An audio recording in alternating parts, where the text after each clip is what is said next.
Fala aí, galera, todo mundo bem? Então, deixa eu primeiro me apresentar, né? Porque vai que, né? Obviamente, você não é obrigado a nada nessa vida.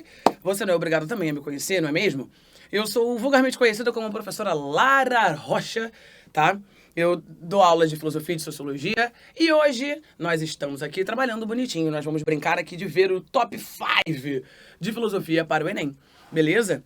Ah, sim, aquele momento que bate aquela dorzinha no seu peito pensando, caraca, falta um mês. É, né? Para aqueles que também não estão acostumados, não, eu não tô rouca, tá? A voz é de pato assim mesmo, tá? A vida que segue, a amizade continua assim, eu espero.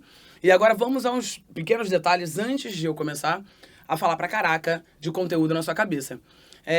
A gente vai falar sobre, eu vou falar com vocês sobre os 5 tops, né? E aí, rolou alguma dúvida? Ficou desesperado, olhou ali bonitinho. Caraca, do que ela tá falando? Eu tenho uma dúvida sobre, eu tenho uma dúvida. O que que você vai fazer?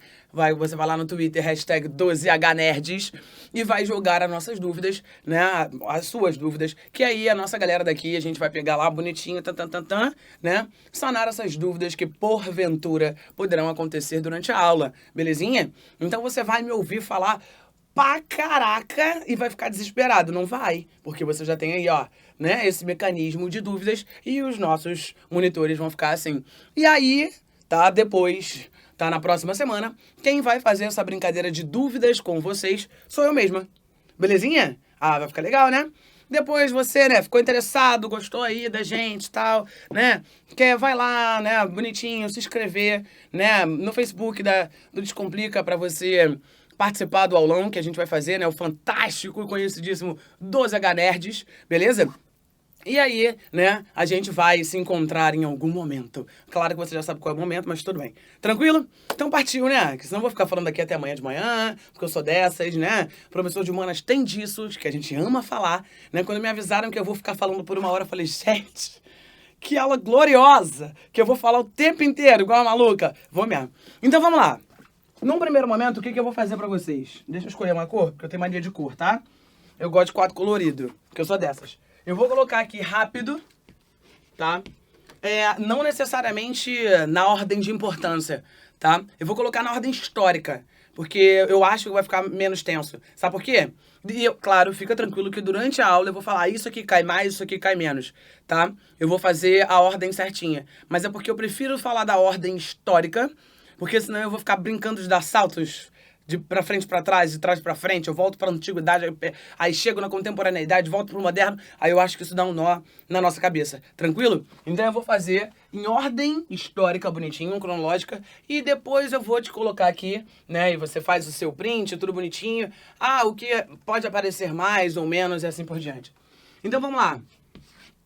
Não sei se você conhece esses caras aqui, ó. Mas eles fazem parte da prova do Enem desde que o Enem é Enem, tá? E eu vou, claro, calma, fica tranquilo, respira, que eu vou te falar bonitinho o que esses caras são e assim por diante, e como que eles podem ser abordados dentro da prova do Enem.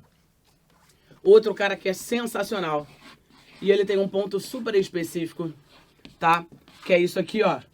A teoria das ideias desse simpático senhor, que não era um senhor na época, né? Era um jovem rapaz ainda, tá?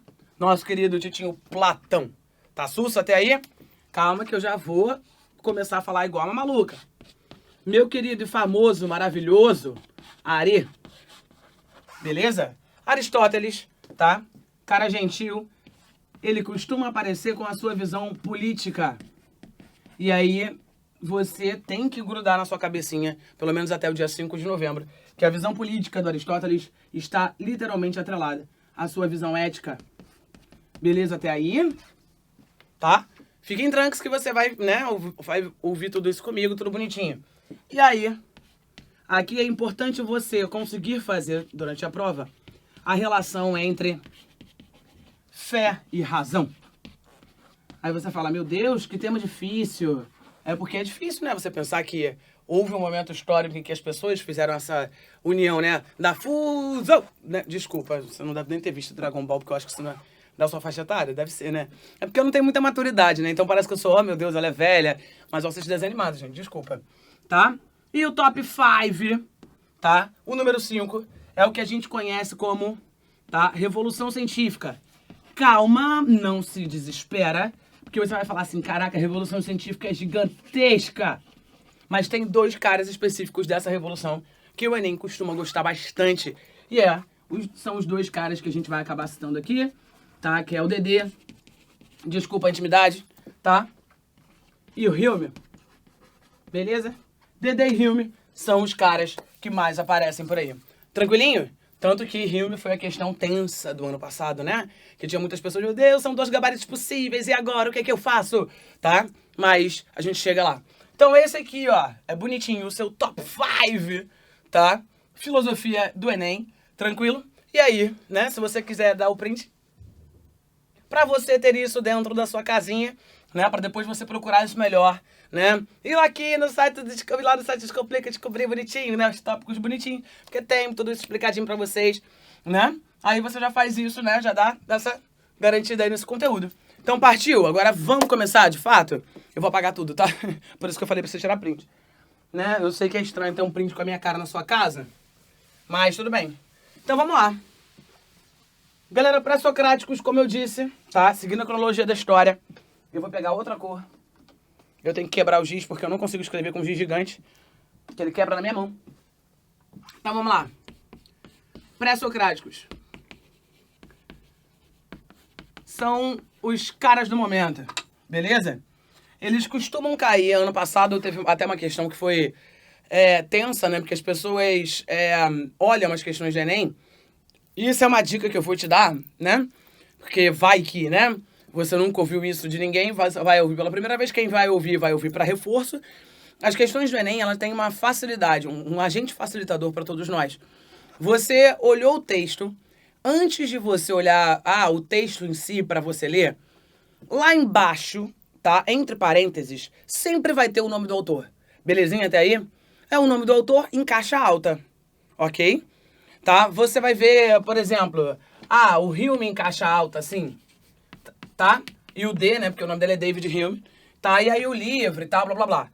Beleza? Então isso já é um agente facilitador pelo seguinte, porque você vai procurar rapidamente no seu HD interno, né? Aquele momento que você tá olhando a questão, você viu o nome em caixa alta, seu HD interno, você vai rapidinho, caraca, beleza, né? Tem alunos, né, que costumam fazer até setinhas básicas, assim, pra colocar, porque, do David Hume, o que eu sei? Isso. E aí depois você lê a questão, tranquilo? E aí ano passado, a questão que eu tô, né, obviamente citando, o texto era sobre os pré-socráticos, mas era um texto de um cara chamado Friedrich Nietzsche, tá? E aí isso causou um determinado furor, né? Quem olhou a prova, né? Eu olhei e falei, gente, caiu uma questão sobre Nietzsche. Mas não, tá? A questão era sobre os pré-socráticos, tranquilo? Era um texto do Nietzsche, obviamente, mas falando sobre os pré-socráticos. Tá sussa até aí? Então, beleza. Os pré-socráticos, o que é importante você saber? É claro que, porque foram vários. Sim, foram muitos pré-socráticos, tá? Mas o que é importante você entender sobre eles é a visão ampla. Tranquilo? O que eles fizeram de importante para a filosofia, tá? Mas se a questão falar de qual, será que eu vou saber? As questões do Enem, elas têm dado isso, tá? Por exemplo, porque Tales foi considerado, blá, blá, blá, e assim por diante, tá? Depois, se você quiser dar uma gulgada pra você ver isso, tá? Das provas antigas, tá? Procura, você vai ver que eles já falam o que o tal filósofo pré-socrático fez. Então, o objetivo dentro da prova do Enem é você ter um parecer geral sobre isso. Tranquilo? Eu sei que é estranho o que eu tô te dizendo, mas vai fazer sentido agora. Galera, os pré-socráticos foram considerados os primeiros filósofos. Ok? Por quê? Eles foram os caras que começaram, né? Olha Gente, eu tenho que contar uma coisa pra vocês, porque vai que você não me conhece, eu tenho dislexia, né? Porque você vai perceber que cada um de nós aqui tem uma particularidade. Mais tarde, se você assistir a live de um amigo meu chamado Diogo, ele tem outra particularidade.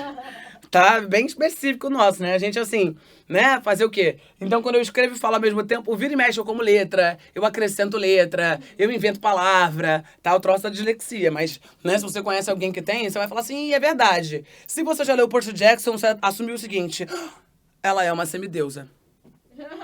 Desculpa aí, tá? Desculpa aí pra você que é mortal, querido, tá? Porque eu sou uma semideusa, tá? Vida que segue. Então, eles foram considerados os primeiros filósofos. O acento tá errado? A louca. Viu? Eu sempre quebro o giz, gente. Sempre. Tá? Eu sou muito bruta. Mas tudo bem, sempre tem outro aqui. Mas tá ótimo. Por que eles foram considerados os primeiros filósofos? Vou dar um passinho atrás pra você entender. Até então, né? E assim é importante você perceber outras coisas. Galera, o pensamento todo, tá? Ele era justificado através de histórias mitológicas, beleza?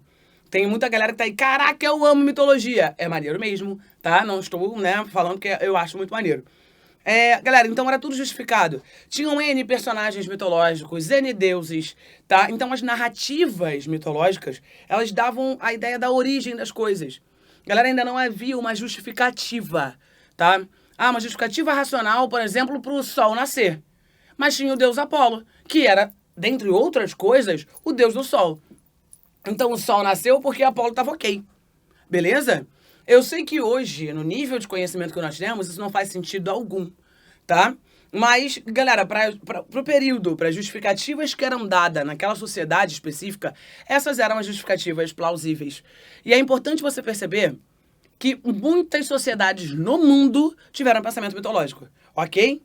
Tá? Então, não vai pensando que isso foi algo... porque a gente escuta muito a mitologia grega, a mitologia romana, mitologia egípcia, né? A gente começou a conhecer a mitologia egípcia na década de 90, você devia estar nascendo, com o filme A Múmia, tá? Galera, eu lembro que quando eu assistia, eu tinha até um pouquinho de medo, né? Porque tinha aquele cara que ficava Naxunamun, né? O tempo inteiro. Tinha pavor de escaravelho, enfim, né?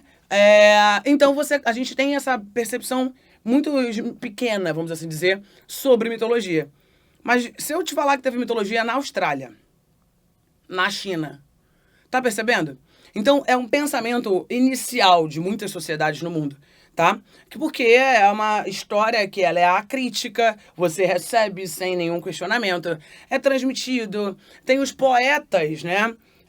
Que num período, né? Eles falavam as histórias de forma oral.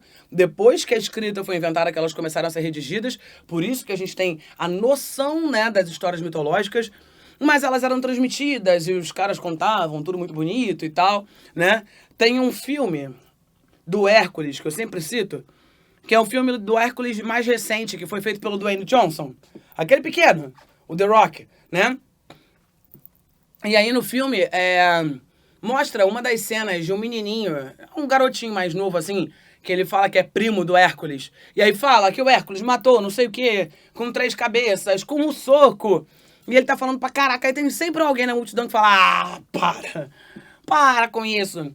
Aí ele fala, mas como? Aí entra o Dwayne Johnson assim, ó, pequenininho, gente, magrelinho. Ele fala assim, ó, pum, e deu um soco na cara do cara. Pra dar aquela afirmada na situação. Então, tinham os caras que falavam de forma oral as histórias até a escrita ser definida. Eu sei que é estranho você perceber isso, mas existem alguns fatores que fizeram com que a filosofia tivesse começado na Grécia e não em qualquer outro lugar do mundo, tá? Porque você fala assim, beleza, ela acabou de falar que mitologia por mitologia existiram em vários lugares. Perfeito, excelente linha de raciocínio. Mas alguns fatores muito específicos fizeram com que a Grécia fosse o berço da filosofia, beleza? Por exemplo, a gente tem a ideia do homem entrando no mar. Aí você fala, peraí. Sim, galera, tinha medo. Não tem o deus do mar, gente? Do mar, do oceano, da poça d'água. Gente, Poseidon. Você entra no mar sem pedir licença pra Poseidon naquele período? Duvido, filho. Tinham as hidras, os krakens, as sereias, que não são personagens legais, tá? Titio Walt Disney fez isso na nossa cabeça. Desculpa pra você, o Walt Disney, mas eu sou íntima. Titio Walt Disney fez esse ideal na nossa cabeça, né? De pequena sereia fofa, né? Linda.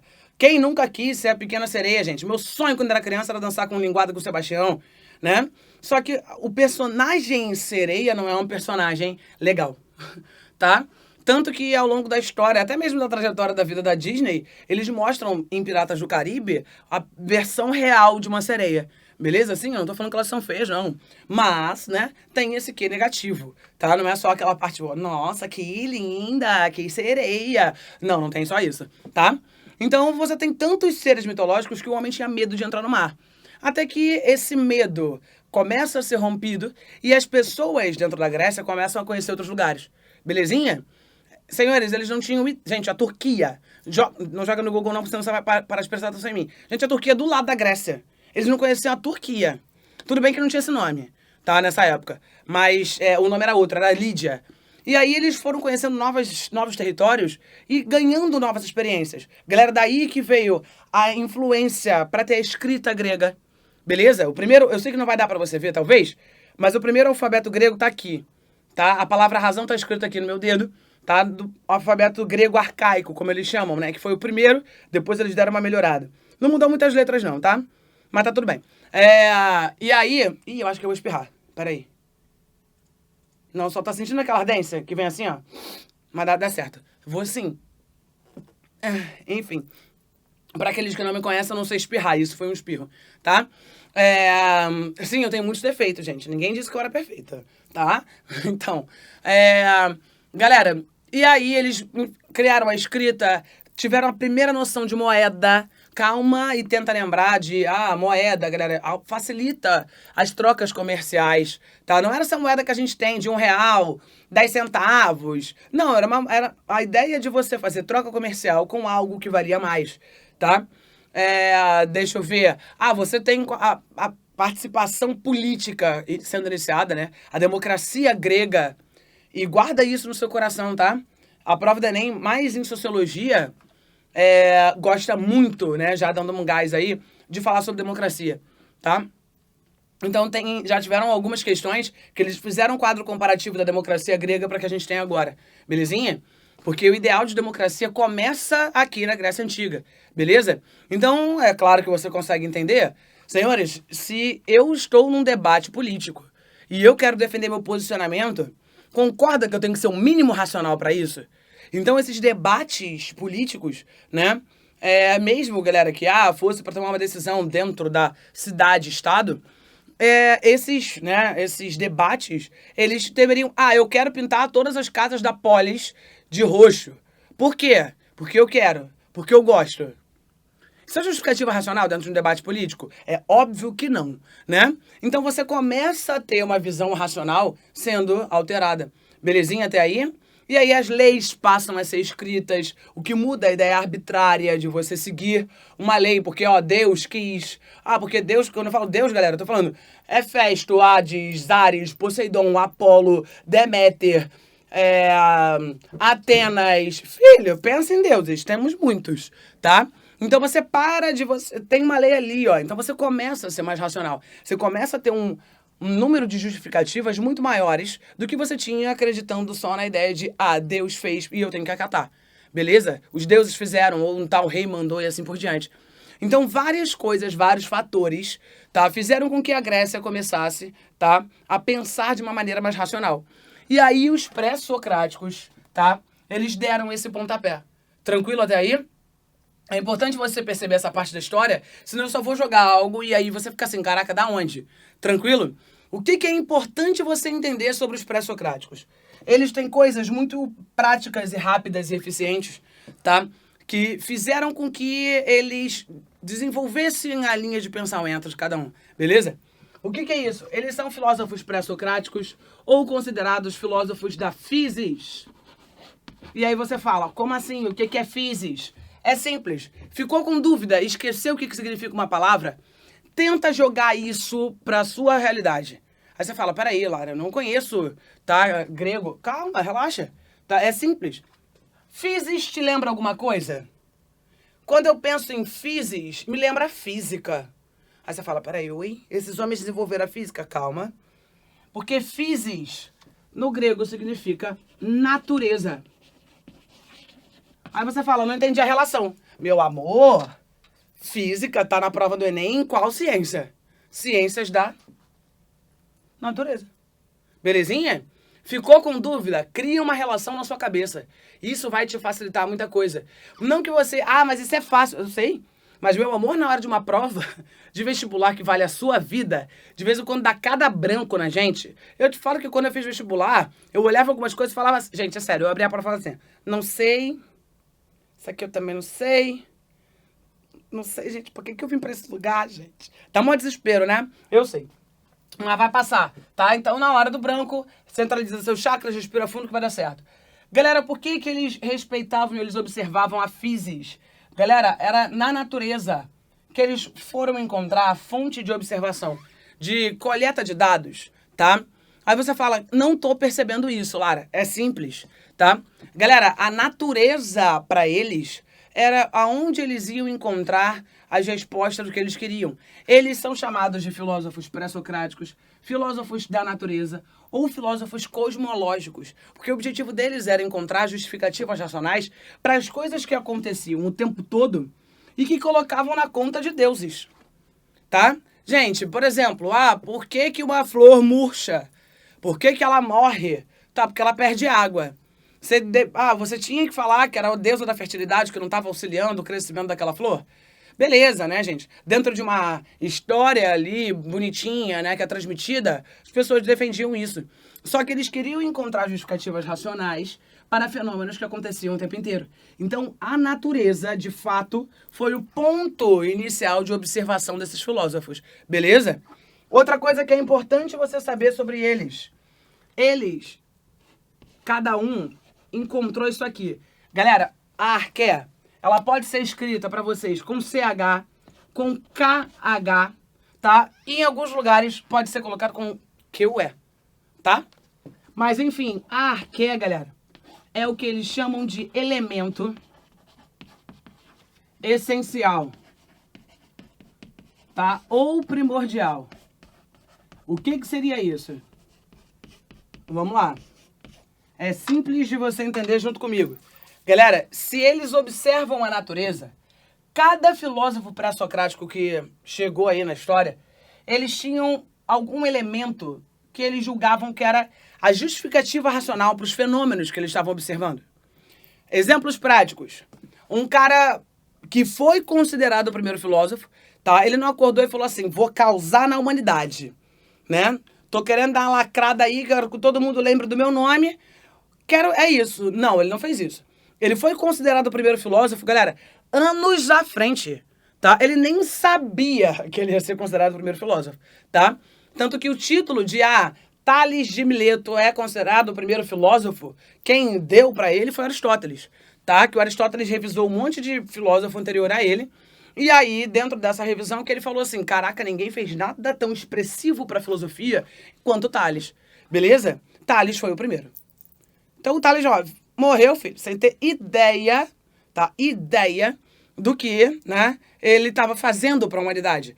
Então, assim, Tales também, como todos os outros pré-socráticos, observou a natureza, tá? Observou os fenômenos que ele queria justificar e o elemento essencial, portanto, a arqué, tá? Que ele estava querendo, que ele encontrou, né? O elemento primordial da natureza, que seria essencial para justificar tudo, para ele era a água. Beleza? Então, coloca essa linha de raciocínio. Eles estavam tentando justificar racionalmente fenômenos que aconteciam e cada um deles encontrou a sua arqué. Tá, mas isso faz o quê, galera? Isso faz com que, né, cada um dos filósofos tenha chegado a uma arqué, tá? Cada um deles, tá, deu a sua justificativa racional. Tanto que você vai ver Anaxímenes falando que foi o ar, você vai ver Demócrito maravilhoso, que chega com a primeira ideia de átomo, ele errou, gente, porque não dá para acertar tudo, tá? Mas ele chega à ideia, né, de que todas as coisas na natureza são feitas de pequenas partículas, tá? Que ele chama de indivisível. Galera, divisível no grego é tomos, tá? O A é prefixo de negação mesmo, então átomos significa de indivisível. Claro que ele cometeu as falhas dele, mas também foi observando a natureza que ele chega a essa ideia, tá? Então, Anaximandro foi o cara que chega à ideia do apeiron. Eu estou citando para você ter uma ideia, que eles observaram a natureza e começaram a ter justificativas racionais, né, para a origem das coisas, tá? Eles encontraram na natureza tantas justificativas, tantas arqués para justificar seu pensamento, beleza? Tá? O Anaximandro é um dos caras sensacionais que ele chega à ideia do infinito, do ilimitado. Porque ele começou... Gente, eu fico imaginando, Anaximandro andando assim pela Grécia. Aí você fala, por quê? Porque ele começa com a ideia do universo, ele não chegou a esse nome, tá? Mas o infinito para ele, que a observação dele era em relação ao céu. E ele falava exatamente isso, tá? Que os olhos dele não conseguiam alcançar tudo aquilo, tá? Que ele deveria ter além. Então ele falava que o que ele conseguia ver era infinito. Bonitinho, né? Deu até vontade de ficar observando também. Mas agora não dá. Então, enfim, é só pra você perceber que esses caras, tá? Tinham essa percepção da natureza. E aí eles, né, buscavam seu elemento. Algo que aí é óbvio de você perceber, tá? Que é isso. Ai. Sabe quando diz arranha? É porque vocês não escutaram. Dá até um frio na espinha. Galera, e é isso aqui, ó. Que é o logos, que é o pensamento racional. Tá? Que é aí que eles começam, eles dão o pontapé, tá? Pro pensamento racional que a gente tem. Tranquilo? Então esses caras, eles seguem essa linha de raciocínio aqui para começar a justificar as coisas de uma maneira mais racional. Eles são filósofos da natureza porque eles encontravam as respostas para o que eles queriam dentro da natureza. Cada um com seu elemento e a sua justificativa. E aí você começa a ver que aquele excesso de pensamento que era divino, bonito, voltado para os deuses e assim por diante, começou a cair. Porque eles começaram a justificar mais racionalmente as coisas. Tranquilo até aí? Então, pré-socráticos, para sua alegria. Foi? Eu vou sair do seu print, porque vai que você vai ficar com muito print meu na tua casa. Tá? Guarda essas palavras, porque elas podem aparecer no enunciado da sua questão.